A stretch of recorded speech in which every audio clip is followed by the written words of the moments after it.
Hello, this is John T. Rhapsodes Esquire, purveyor of awesome old-school audio stories, bringing you a short story today based on Japanese folklore called Diplomacy, as written by Lafcadio Hearn in 1904. Lafcadio Hearn, a Westerner, walked the earth from 1850 to 1904 and lived the last quarter of his life in Japan.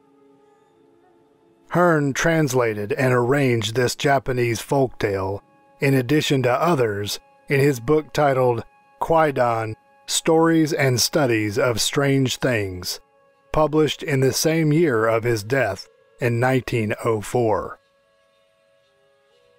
Hear the words of old. Diplomacy by Lafcadio Hearn.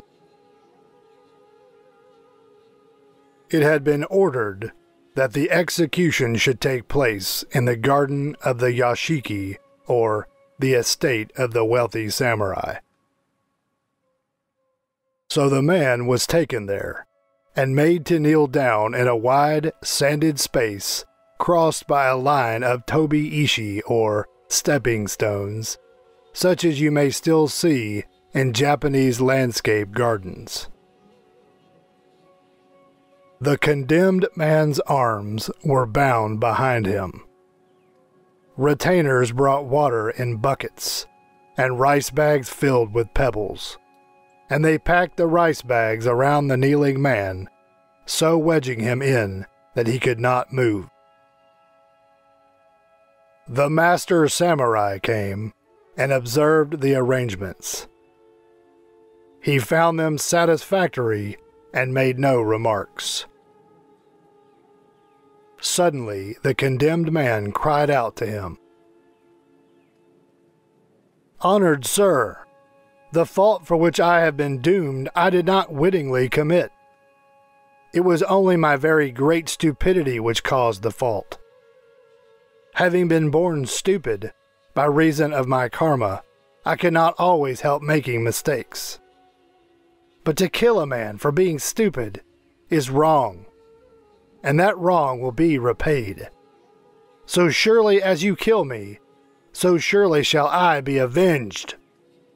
Out of the resentment that you provoke will come the vengeance, and evil will be rendered for evil." It was believed in Japan at this time that any person who was killed while feeling strong resentment, the ghost of that person would be able to take vengeance upon the killer. This the samurai knew. Accordingly, he replied very gently, almost caressingly, "We shall allow you to frighten us as much as you please, after you are dead. But it is difficult to believe that you mean what you say. Will you try to give us some sign of your great resentment after your head has been cut off?" "Assuredly I will," answered the man. "Very well," said the samurai, drawing his long katana. "I am now going to cut off your head.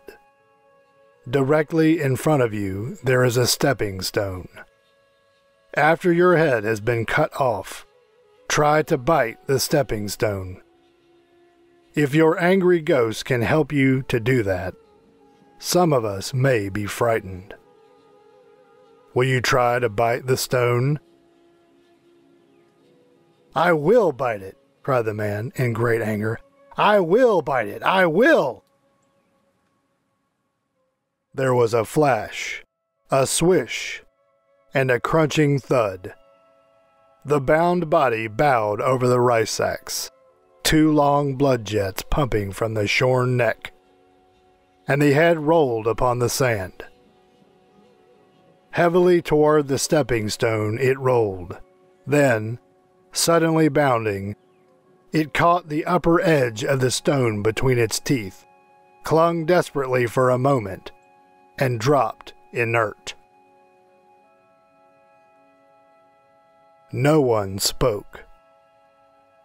But the retainers stared in horror at their master. He seemed to be quite unconcerned.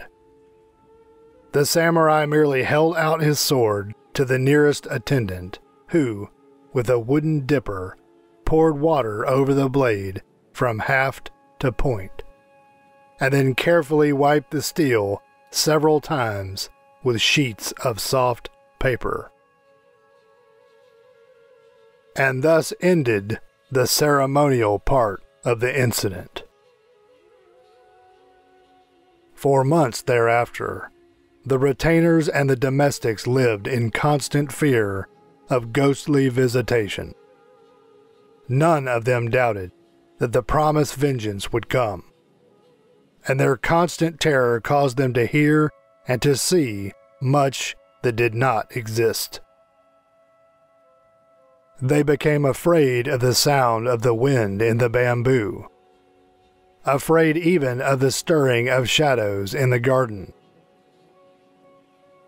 At last, after taking counsel together, they decided to petition their master to have a sagaki service, which is a Buddhist service for the dead, performed on behalf of the vengeful spirit. "It is quite unnecessary," the samurai said, when his chief retainer had uttered the general wish. "I understand that the desire of a dying man for revenge may be a cause for fear. But in this case, there is nothing to fear." The retainer looked at his master beseechingly, but hesitated to ask the reason of the alarming confidence. "Oh, the reason is simple enough," declared the samurai, divining the unspoken doubt. "Only the very last intention of the fellow could have been dangerous. And when I challenged him to give me the sign, I diverted his mind from the desire of revenge. Instead of focusing on revenge, he died with the set purpose of biting the stepping stone. And that purpose he was able to accomplish, but nothing else. All the rest he must have forgotten. So you need not feel any further anxiety about the matter." And thus the dead man gave no more trouble. And that concludes Lafcadio Hearn's 1904 story based on Japanese folklore called Diplomacy. This is John T. Rhapsodies, Esquire, purveyor of awesome old-school audio stories. Thank you for listening. If you enjoyed this story and would like to hear more, please help me earn the warm embrace of Mr. and Mrs. YouTubes who look with loving favor upon those channels whose listeners faithfully subscribe, like, comment, click the notification bell, and share the videos with their friends so that they too can hear the words of old.